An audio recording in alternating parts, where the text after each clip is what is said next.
Screen देखिए एक बार आपको स्क्रीन शो हो रही है? Okay then. Good morning everyone. It's our new class regarding the law of contract. Today we are doing study regarding the sales of goods. Sorry for this. SOGA, Sales of Goods Act. Sales of Good Acts 1930.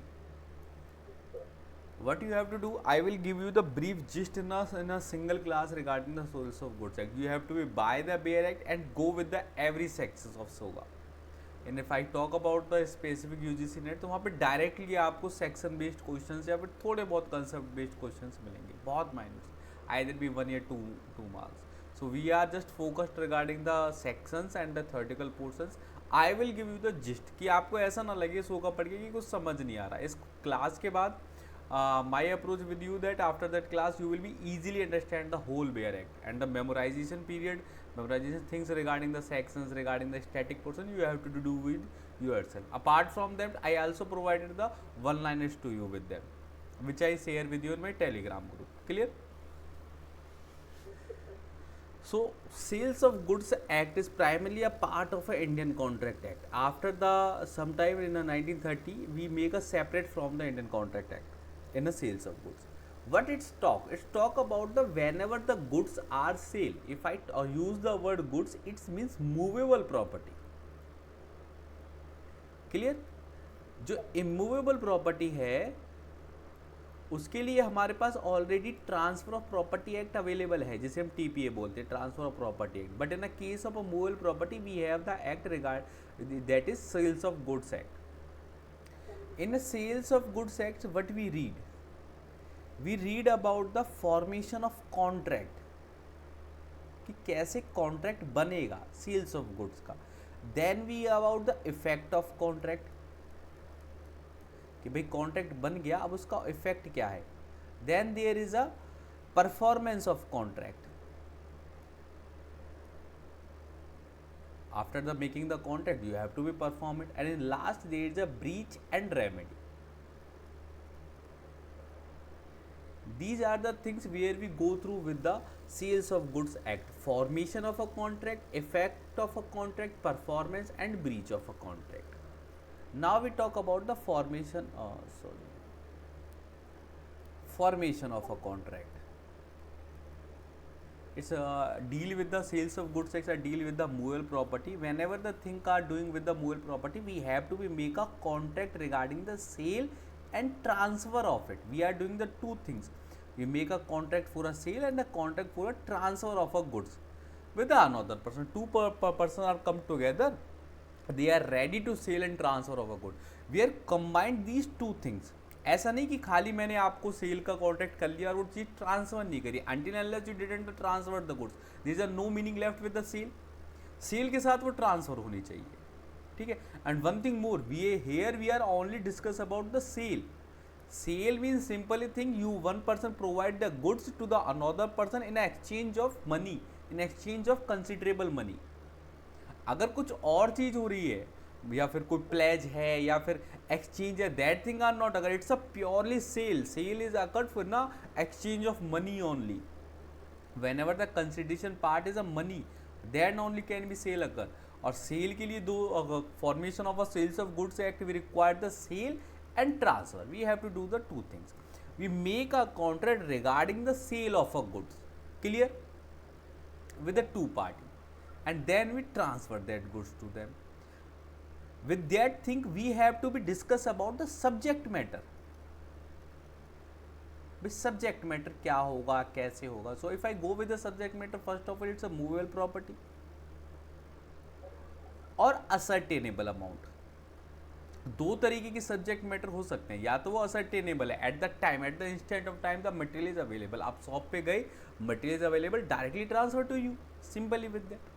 Some time it's occur we are making the contract regarding the future good या any other good which are not in existence right now, may be not in a position with you right now. हमने order कर रखा है जी, जब आएगा तब हम आपको दे देंगे. That is the sales of goods कि जब आएगा तब आपको मिल जाएगा, फ्यूचर गुड्स है. या फिर जब हमारे पास फसल आएगी तब हम आपको दे देंगे. We make a already contract in respect of a future substance. अब जो कंटिन्यूस जो प्रेजेंट मटेरियल पे जो कॉन्ट्रैक्ट हो रहा है वो तो सामने सामने हो रहा है, आपने दिया और उसने ले लिया, कॉन्ट्रैक्ट क्रिएट हुआ और टाइमली फॉर्म हो गया। जो फ्यूचर गुड्स है वो कंडीशनल कॉन्ट्रैक्ट है, जब वो कंडीशन फुलफिल होगी, जब वो चीज़ आएगी तभी होगा। In that case, if the good has been destroyed without the knowledge of the any other party, the contract will become the void. Frustration of contract, section 56 of the Indian Contract Act. Is it or not? In a formation of a contract, we are dealing from section 4 to section 17 of a Sales of Goods Act. First of all, clear with that. यहाँ पे अभी तक हमने दो बात समझी कि contract हो रहा है तो सेल प्लस ट्रांसफर होगी, दो पार्टी के बीच में एग्रीमेंट हुआ, agreement to sell, and when that agreement has been enforced it become the contract to sell. Then we come with the subject matter. Subject matter दो हैं भैया, मूवेबल प्रॉपर्टी पे हम बात कर रहे हैं, एक है instant subject matter which are deal with the vested contract, एक है contingent subject matter which are come in a future. If that future subject matter are come in a appropriate existence, it will be transfer. If it not come in a proper existence, it will be destroyed the contract. Simple is that. Clear? That is thing with the subject matter. Now we come with the price. Price simply are be decided by the two parties. A and B make a contract, they only decide the price. Whatever the negotiation or bargaining occur with them, when they are agree and make a consent on a single price, and then the goods are transferred on that price. Simple is that. One another condition is also present there. If we allowed someone other to decide the price, then he will be decide that price and the price will be deemed to be the appropriate as per the decision of that guy. कि भाई ए और B ने ये कहा कि जो सी कह देगा उसी प्राइस पे हम आपको सेल आउट कर लेंगे और बाय कर लेंगे, सेल एंड बाय कर लेंगे। अब सी देखो कोई भी हो सकता है, कोई अथॉरिटी हो सकती है। So many time the price of a goods are decided by the government, या फिर किसी मार्केट में एक कमेटी होती है वो डिसाइड करती है कि भाई ये वाली चीज़ इस बार इतने दाम पे खरीदी जाएगी, ठीक है, वो कोई भी हो सकती है। Simple is that. Now the one condition is that if the person either be a A और बी अ बी, इन दोनों की वजह से अगर सी प्राइस असर्टेन नहीं कर पा रहा या फिर they are try to restrain the C to confirm the price, then the contract become void.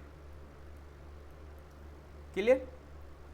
अगर इन दोनों में से किसी ने रोका कि इसको प्राइस असर्टेन करने से, the contract become the void, voidable contract या फिर वॉइड डिक्लेयर हो जाएगा वो contract. Clear?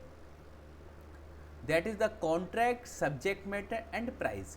Another thing is that condition and warranty. Section 12 and 13 are deal with the condition and warranty. बड़ी सिंपल सी बात है, आपको समझनी है कि when a thing, simply when a thing, contingent thing are related with the contract, are related with the contract of sales of good, in that manner if that thing are not fulfilled, the contract will be deemed as a void contract. अगर ऐसी कोई condition जो उस contract का essential part है और वो अगर कंडीशन फुलफिल नहीं हुई तो कॉन्ट्रैक्ट वॉइड कॉन्ट्रैक्ट डील होगा, that is called a condition. On the other hand, warranty is also a condition. Warranty is also a terms and conditions which are deal as a collateral part of contract.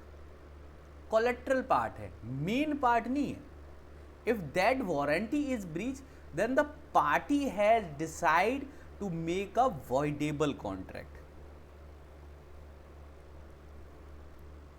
warranty is the stipulation collateral to the main purpose of a contract. If the warranty is breached, then the party can rechange, repair like that. Voidable तो मैं नहीं कहूँगा, repair type चीज़ है कि repair कर सकती है, exchange कर सकती है, but the contract cannot be declared void. But in a case of condition, condition में वो declare void हो जाएगा। Condition is the main essential part of a contract, and on the other hand, the warranty is the not a essential, it's the collateral part of a contract. Clear? जैसे कि आपने कोई goods खरीदा, suppose you just buy a cell phone, a cell phone is not work properly, तो it's a condition with the cell phone कि वो काम करेगा, it's you are buy to it for the calling purpose and it there is a manufacturing defect that it's can not be call, तो वो condition break हो गई इसमें। Warranty के ऊपर इसको कोई फीचर्स वर्क नहीं कर रहा, some other features, some the normal features, या फिर उस गुड्स के साथ कुछ आया नहीं, तो आप उसे रिपेयर करा सकते हैं, उसमें चेंज चीज़ करा सकते हैं, दैट कैन बी पॉसिबल। लेकिन अगर उसका मेन पर्पस ही सॉल्व नहीं हो रहा, that is the condition. Clear that thing. यहाँ पे एक छोटी सी बात अब आगे यार आपको समझनी कि भाई देखिए हमने दो बातें पढ़ी, कंडीशन और वारंटी। अगर कंडीशन किसी कॉन्ट्रैक्ट में मैंने लिख दिया कि भाई ये इसकी मेन कंडीशन है, अगर वो कंडीशन फुलफिल नहीं हुई तो कॉन्ट्रैक्ट आप वॉइड डिक्लेयर कर सकते हैं। It's in hand on the party, it's hand on the buyer कि वो वॉइड डिक्लेयर कर सकता है। बट अगर buyer continue with that product after breach of condition breach होने के बाद भी बायर उस प्रोडक्ट को अपने पास रखता है या फिर नॉर्मल सा उसमें चेंज करा के अपने पास रखता है, यूज करता रहता है, then it means buyer treated that condition as a warranty. तो बायर ने उस कंडीशन को वारंटी की तरह ट्रीट करना स्टार्ट कर दिया। Clear that thing.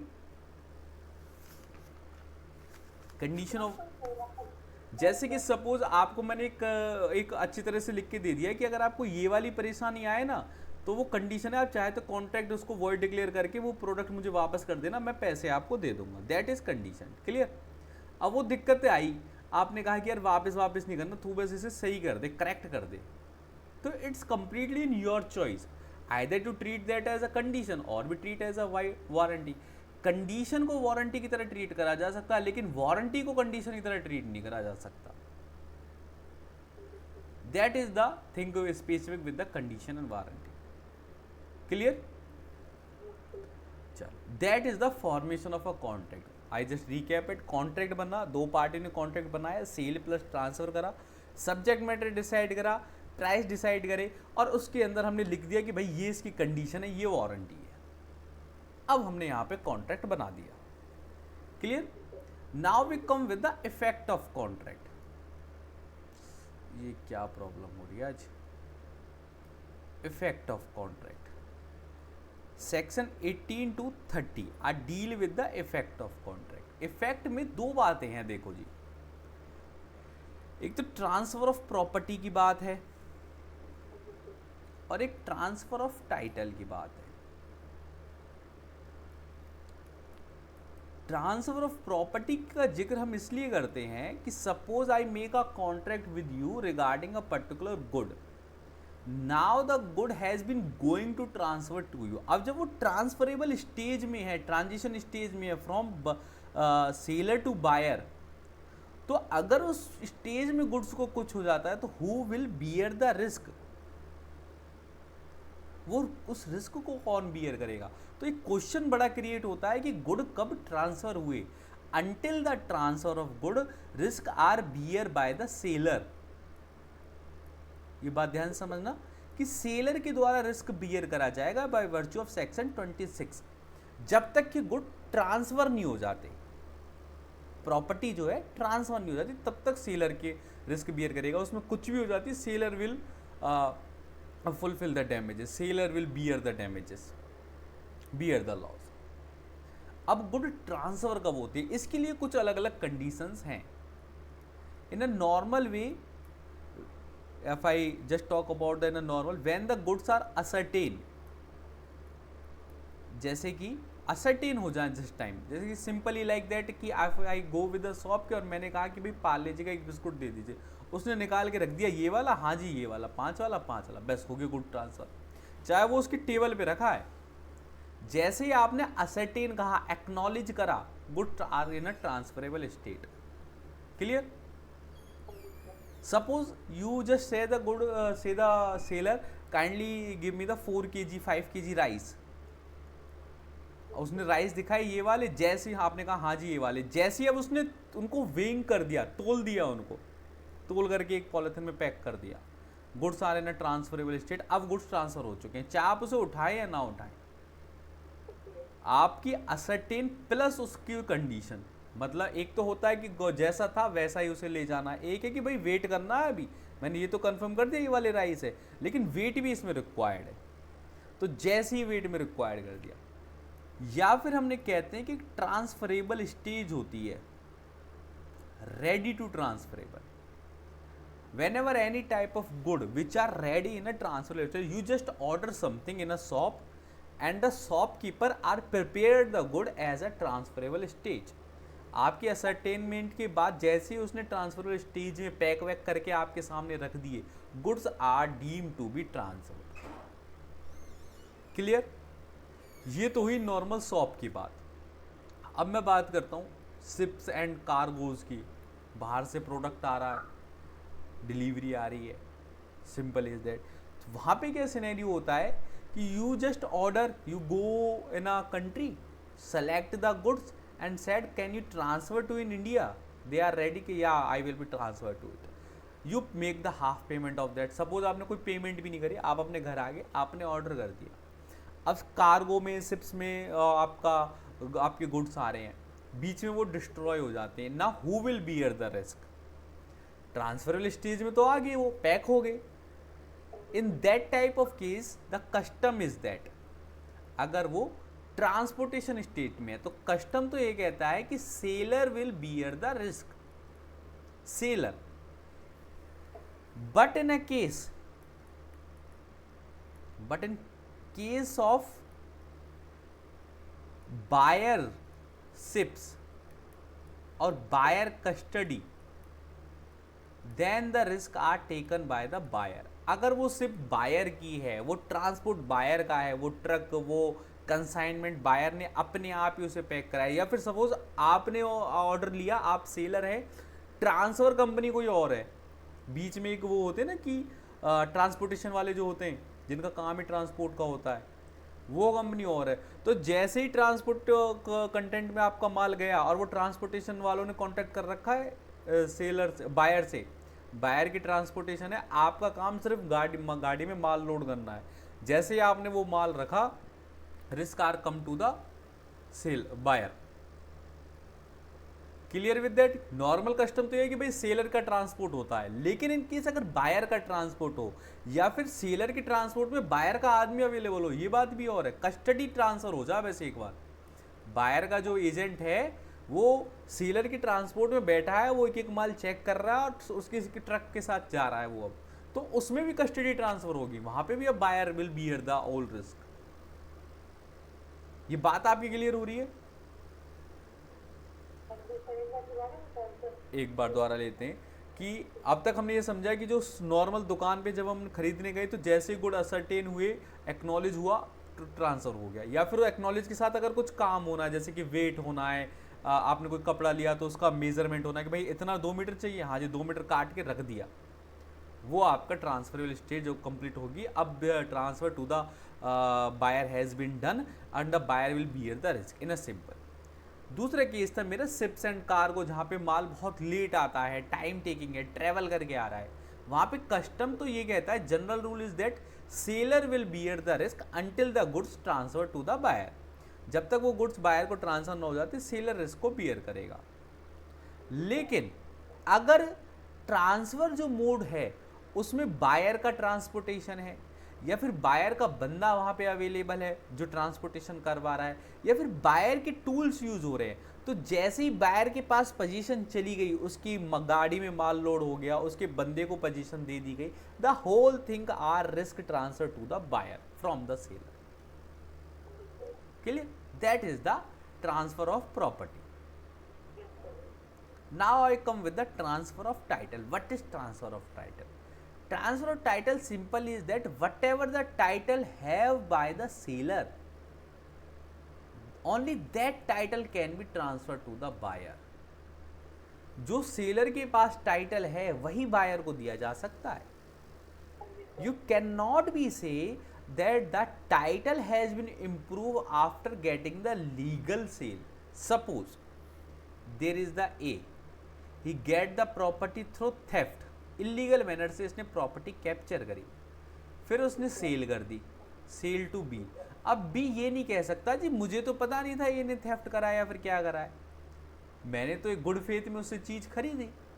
Now you can not be take back to me कि मेरे पास तो ए के कंपैरिजन में बेटर ओनरशिप है, क्योंकि मेरा तो कॉन्ट्रैक्ट लीगल है, ए का ही तो इलीगल था। In that case, the court and statute very clear that कि how can we get the better ownership from the comparison of A, because A didn't have the better। भाई transfer A ने ही तो B को करा है, अब जो चीज़ A के पास है ही नहीं वो बी पे कैसे हो जाएगी?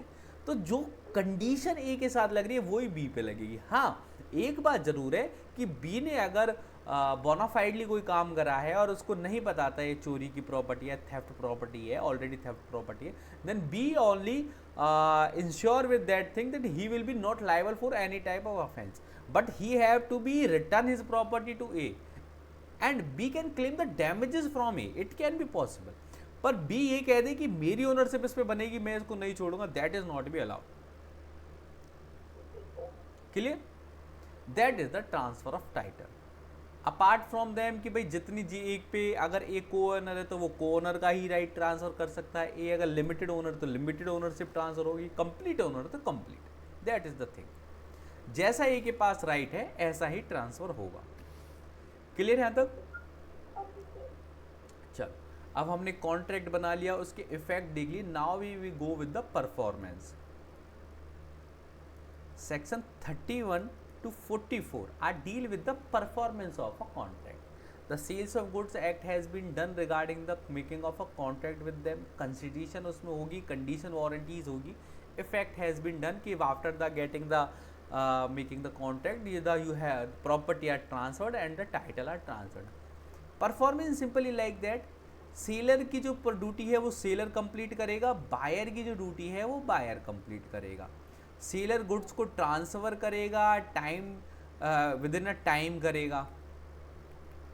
बायर प्लेस बताएगा कि भाई कहाँ पे ट्रांसफर करनी है और टाइम बताएगा कब ट्रांसफर करनी है। सेलर डिलीवरी मेड करेगा, बायर डिलीवरी एक्सेप्ट करेगा। अगर पार्ट टाइम डिलीवरी है, पार्शियल डिलीवरी है, now it's a right with the buyer कि देखो कॉन्ट्रैक्ट में देखो अगर पार्शियल डिलीवरी अगर लिखी हुई है कि भाई इतने इतने इंस्टॉलमेंट्स में चीज़ें ट्रांसफर होंगी तो ठीक है, उसी हिसाब से बायर एक्सेप्ट करेगा। लेकिन कॉन्ट्रैक्ट में नहीं है फिर भी सेलर उसमें इंस्टॉलमेंट में डिलीवरी कर रहा है, then the right are transfer to the buyer either to accept और आइदर टू रिजेक्ट। चाहे तो उसे रिजेक्ट कर सकता है या फिर एक्सेप्ट करता रहे, और जितना एक्सेप्ट करेगा उस हिसाब से पेमेंट करता रहेगा। ठीक है। एग्जामिन का राइट है, एक छोटी सी चीज रहेगी, एग्जामिन एक सैंपल का और लॉ है, law of sample, section 10 I think 17 है सैंपल के regarding. Sample rule is simply says that if the seller show some sample to the buyer and buyer on the basis of that sample make a order of a bulk of goods, then it is the duty of the seller that every part of a goods which are transferred to the buyer should be similar like a sample जैसा ही हो। and buyer have a right, देखो जो sample दिखाया वही माल बाद में आया, ये नहीं कि सैंपल कुछ और दिखा दिया और बाकी कुछ आया नहीं, ये तो ड्यूटी सेलर की हुई। और बायर के पास राइट है, buyer can examine the every goods with the sample, sample से एग्जामिन कर सकता है बायर एक एक चीज को। That is the performance of contract, one thing. Another thing is like that hire purchase agreement, एक छोटा सा ये एक और है सैंपल वाला, सैंपल वाला ना, बट परफॉर्मेंस सारी दोबारा से बताऊं? अच्छा चलो कोई दिक्कत नहीं, एक बार फिर से समझ लेते हैं। सिंपल सी चीज़ है, सेलर और बायर, अब हम परफॉर्मेंस की बात कर रहे हैं। Contract has been done, effect has been start, now the every party both the party seller and buyer have to be do his work. Seller की ड्यूटी ये है कि गुड ट्रांसफ़र करे, टाइमली ट्रांसफ़र करे। बायर की duty ये है कि प्लेस बताए कहाँ पे ट्रांसफ़र होना है और टाइम बताए किस टाइम पे ट्रांसफ़र होना है। अगर टाइम एसेंशियल कॉन्ट्रैक्ट है, अगर टाइम स्पेसिफिक नहीं है तो कोई भी वर्किंग आवर्स में सेलर बायर को ट्रांसफ़र कर सकता है। ठीक है, प्लेस बताया तो ठीक है, नहीं तो उसके रेजिडेंस पे ट्रांसफ़र कर देगा। क्लियर? प्रॉपर मैनर में डिलीवरी हो, with in the time delivery हो। लेकिन अगर पार्शियल डिलीवरी है, जैसे कि मैंने 10 kg कोई चीज़ मंगाई और 2-2 kg के अलग अलग इंस्टॉलमेंट में वो चीज़ आई, now the buyer have a right. अब इसमें दो चीज़ें हैं, या तो कॉन्ट्रैक्ट में लिखा हुआ है कि इंस्टॉलमेंट में ट्रांसफ़र होगी तो ठीक है, लेकिन अगर कॉन्ट्रैक्ट में नहीं लिखा फिर भी आपने इंस्टॉलमेंट में चीज़ भेजी तो बायर के पास राइट है या तो वो कॉन्ट्रैक्ट को वॉइड डिक्लेयर करके चीज़ें एक्सेप्ट ना करे, या फिर अगर एक्सेप्ट कर रहा है तो इंस्टॉलमेंट में ही पैसे दे दे। ठीक है जी। दूसरी चीज लास्ट मैंने बताया था कि सैंपल के बारे में. Sample is simply like that कि whenever the seller show some of the sample to the buyer and the buyer make a contract on the basis of that sample, then the buyer have a right to check the every part of a contract on basis of sample. अगर sample के base पे buyer ने कोई order करा और order delivery के बाद buyer के पास कंप्लीटली राइट है कि वो सैंपल से मिला ले सारे ऑर्डर को, कि वो सारा जैसा मुझे सैंपल दिखाया ऐसा ही है कि नहीं है. और सेलर की भी ड्यूटी है कि जैसा सैंपल दिखाए वही चीज भेजे, फ्रॉड क्रिएट ना करे. यहां तक बातें ठीक है. एक चीज थी hire purchase agreement. Hire purchase आजकल काफी प्रचलन में है कि first we use the and we will be purchase. Whenever a seller transfer some goods to the buyer with the condition कि kindly use it, if you like then take it with them and pay the certain amount of money, if you didn't like to kindly return to me. ठीक है, आपने higher करके ये कहा कि अगर मुझे अच्छा लगा तो मैं पैसे दे दूंगा, नहीं तो मैं आपको वापस कर जाऊंगा. अब उसमें टाइम लिमिट होती है. सपोज 7 डेज की एक विंडो दी उन्होंने कि 7 दिन के अंदर अंदर भैया बता देना मुझे. अब 7 दिन के अंदर अंदर बायर रिटर्न कर देता है उस गुड्स को सेलर को द्वारा से, तो ठीक है, तो कुछ बात हुई नहीं. लेकिन 7 दिन के बाद अगर वो उसको कंटिन्यू अपने पास रखता है तो it will deem has the performance has been done, now the buyer have to be send the money to seller. तो ये माना जाएगा कि आपने 7 दिन के बाद भी अपने पास रखा तो परफॉर्मेंस हो चुकी है, सेलर की तरफ से ऑलरेडी ट्रांसफर हो गया, बायर को पैसे देने हैं. क्लियर? ठीक है, that is the hire purchase agreement. These things are deal with the perform. Contract हुआ, परफॉर्म हमने करा, both party are in duty, they have to be perform within the time as per the terms of contract. जैसी delivery ऐसे करेंगे, sample देखेंगे, और hire purchase है तो विद इन द टाइम या तो उल्टी कर दे उसकी चीज़, नहीं तो अगर आपने वो अपने पास रख रखी है तो it will be deemed as you are accepted the contract and now you have to be paid. Clear? Last with the breach of contract या फिर रेमेडी. रेमेडी बड़ी सिंपल सी है. देखो जी, सेलर है और बायर है. ब्रीच क्या हो सकता है कि सेलर ने सामान भेजा, बायर ने एक्सेप्ट नहीं करा, ठीक है, और बायर के लिए क्या हो और सेलर के लिए क्या हो सकता है कि एक्सेप्ट कर लिया तो पैसे नहीं दिए. या फिर बायर के लिए क्या हो सकता है कि मैंने कॉन्ट्रैक्ट कर आया, मैं उनको क्या कहते हैं वो दिया या एडवांस दिया है, पर वो सामान नहीं भेज रहा, गुड्स नहीं भेज रहा, या फिर जैसा सैंपल दिखाया था ऐसा नहीं है, विद इन द टाइम नहीं है, एज पर द क्वालिटी नहीं है. इस तरीके के गुड्स हो सकते हैं. ठीक है, सिंपली. अब इसमें सिंपल सी 2-3 चीजें. एक तो सूट का है, दोनों केस कर सकते हैं, डैमेजेस क्लेम कर सकते हैं ब्रीच करने पे. सेलर क्या कर सकता है? Restrain the good, restrain transfer नहीं करेगा. ठीक है, कि भाई आपने मेरे पहले जो मैंने सामान भेजा उसका ही पैसे नहीं दिए, अब मैं दोबारा सामान आपको नहीं भेजूंगा. या फिर सेलर को रास्ते में पता पड़ जाए कि बायर मुझे पैसे नहीं देगा, तो वो रास्ते में गुड्स को रोक देगा. ठीक है, और बायर क्या करेगा? बायर तो देखो स्पेसिफिक परफॉर्मेंस का केस घेर सकता है कि भाई जो मैंने कॉन्ट्रैक्ट करा था मेरी चीज़ मुझे दे और मैं तुझे पैसे देने के लिए रेडी हूँ.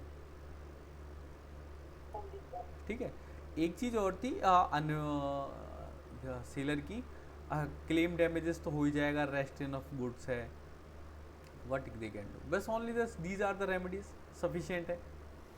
These are the remedies with the seller and buyer.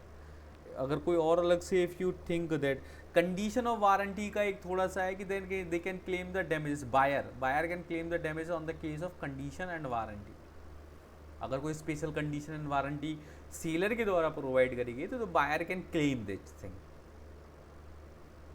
Clear? अभी एक चीज और आई दिमाग में, हाँ, छोटा सा एक, ये शायद मैंने आपको पहले भी, यहाँ तक क्लियर है ना? Damages clear? एक छोटी सी चीज है, शायद मैंने पहले कभी कहीं बताई होगी आपको, यूज ऑफ गुड के बारे में.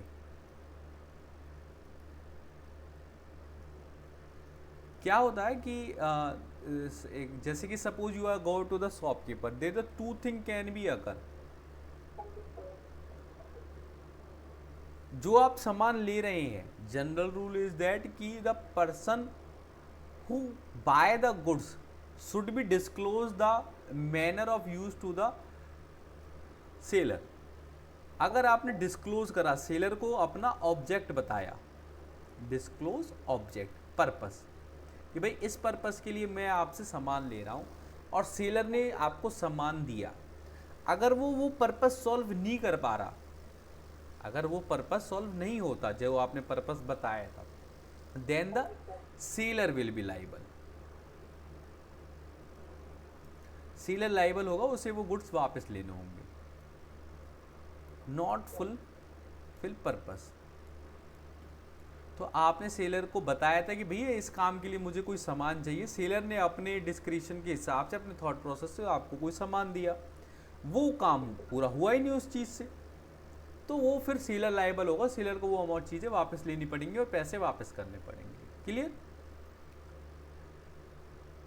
But second thing is occur, दो चीज़ें हो सकती है. नॉट डिस्क्लोज, आपने डिस्क्लोज नहीं करा, बस गए और गए. जैसे कि सपोज आपने किस जाके सेलर से रोप मांगी, सेलर ने पूछा किस लिए, आपने कहा भाई रोप दे बेसिक, और आपने एक प्लास्टिक रोप ले ली. अब वो आपका कोई जो वर्क है वो कुछ मतलब ऐसा है कि जहाँ पे पानी रहता है, पानी में प्लास्टिक गल जाएगी, नहीं पानी में तो नहीं करेगी, मतलब वो प्लास्टिक रोप उसमें सही नहीं है, यूजेबल नहीं है, उसमें ठीक से गांठ नहीं लग पाती, वो थोड़ी सी पॉलिश्ड ज़्यादा है तो इस वजह से गांठ खुल जाती है. That are not be usable with that. Construction में जैसे कि प्लास्टिक रोप यूज नहीं होती, वहाँ वो अलग से जो जूट की रोप आती है वो यूज होती है. अब आपने प्लास्टिक रोप ले ली, कोई पर्पस बताया नहीं, नॉट डिस्क्लोज कर, तो यहाँ पे सेलर की कोई लाइबिलिटी नहीं है. आप बायर खुद अपने आप पर जिम्मेदारी लेगा कि उसने बताया ही नहीं कुछ. ठीक है? या फिर यू चूज द ब्रांड, आप गए और आपने फटाफट जाके कहा कि भाई फला ब्रांड की वो प्रोडक्ट दे दे, कोई भी ब्रांड. आपने ना उसे यूज़ बताया, सपोज आपने कोई हेयर फॉल रोकने के लिए कोई स्पेशल ब्रांड का वहाँ जाके आपने ऐड देख रखी थी और शॉपकीपर पे गए भाई उस ब्रांड का मुझे वो शैम्पू दे दे, और उस शैम्पू से कोई फ़ायदा नहीं हुआ, तो इसमें सेलर की जिम्मेदारी नहीं है, ब्रांड की जिम्मेदारी है. ब्रांड ने रॉन्ग एडवर्टीजमेंट करा, उस पर केस कर सकते हो, but you can not B claim the seller. Clear? यहाँ पे बायर अपने आप देखेगा, बायर लाइबल होगा या फिर ब्रांड लाइबल होगी, सेलर लाइबल नहीं होगा. ठीक है? तो एक ये छोटी सी चीज़ ये की और थी इसमें कि अगर आप ऑब्जेक्ट डिस्क्लोज करते हैं और then the seller provide to you something, then the seller will be liable if that object is not fulfil. अगर आपने डिस्क्लोज नहीं करा तो बायर लाइबल है, या फिर कोई ब्रांड स्पेशली लिए अपने रिकॉग्निशन से, अपने डिस्क्रिप्शन से, तो आप खुद लाइबल है या ब्रांड लाइबल है, अगर ये आपका पर्पस फुलफिल नहीं होता. क्लियर? चलो, I think from till now the sales of goods has been done. What you need to do, you have to be read the complete index of a sales of good and the complete BR Act. I think 20 to 30 pages are in the sales of goods BR Act. You just make a one reading in a 2-3 hours. So it will be sufficient for a UGC NET exam. Apart from that, I will also provide you the one-liner to you and PDF I already shared to you with the important sections. Okay? चलो. Okay then. हाँ जी. अगर personally description है तो brand liable नहीं होगा, वो कैसे हो? मतलब मैं समझा नहीं, फिर से बताना. सर इसमें आपने बताया ना ब्रांड, अगर ब्रांड स्पेशल ब्रांड अगर आपने बैंक से लिया है तो ब्रांड ही लाइबल होगा अगर वो काम नहीं कर रहा, जैसे शैम्पू दिया हमने स्पेशल ब्रांड का. अगर आपने ये कहा अगर डिस्क्रिप्शनली अगर आपने खुद अपने से लिया है तो ब्रांड लाइबल नहीं होगा, ये कैसे सर? ब्रांड लाइबल हो सकता है. देखो जैसे ब्रांड ने एडवर्टीजमेंट करी, उस एडवर्टीजमेंट को देख के आपने वो ब्रांड का प्रोडक्ट लिया, पर वो फुलफिल नहीं हुआ, then you can be liable the brand. Carbolic smoke ball वाला जो केस था इंडियन कॉन्ट्रैक्ट एक्ट में, उसमें यही तो था कि कार्बोलिक एक कंपनी थी, वो एडवर्टीज कर रही थी कि my medicine is sufficient for cold के लिए उन्होंने एक मेडिसिन निकाली थी. उन्होंने कहा कि ये बहुत अच्छी मेडिसिन है और आपको तुरंत इलाज, तुरंत आपको रिलीफ देगी, और if the not relief come to you from the cold by virtue of these medicine, I will pay you some amount of money. और उनके उस प्रॉमिस से आपने वो मेडिसिन ले ली, लेकिन आपको फ़ायदा नहीं हुआ, तब आप उस मेडिसिन कंपनी को लाइबल कर सकते हो, लेकिन शॉपकीपर को नहीं. ठीक है, शॉपकीपर को लाइबल नहीं करेंगे क्योंकि आपने डायरेक्टली जाके शॉपकीपर से ब्रांड मांगा है, अब जो मांगा वो आपको दे दिया। लेकिन अगर आप वही शॉपकीपर से जाके कहते हो कि मुझे कोल्ड की मेडिसिन दे दीजिए और फिर आपको वो फायदा नहीं करता या फिर कोई रिएक्ट कर जाता है, तब शॉपकीपर लाइबल होगा। Okay sir. ठीक है, जी सर। Any more doubt? जी sir. Okay then, bye. Okay, thank you sir.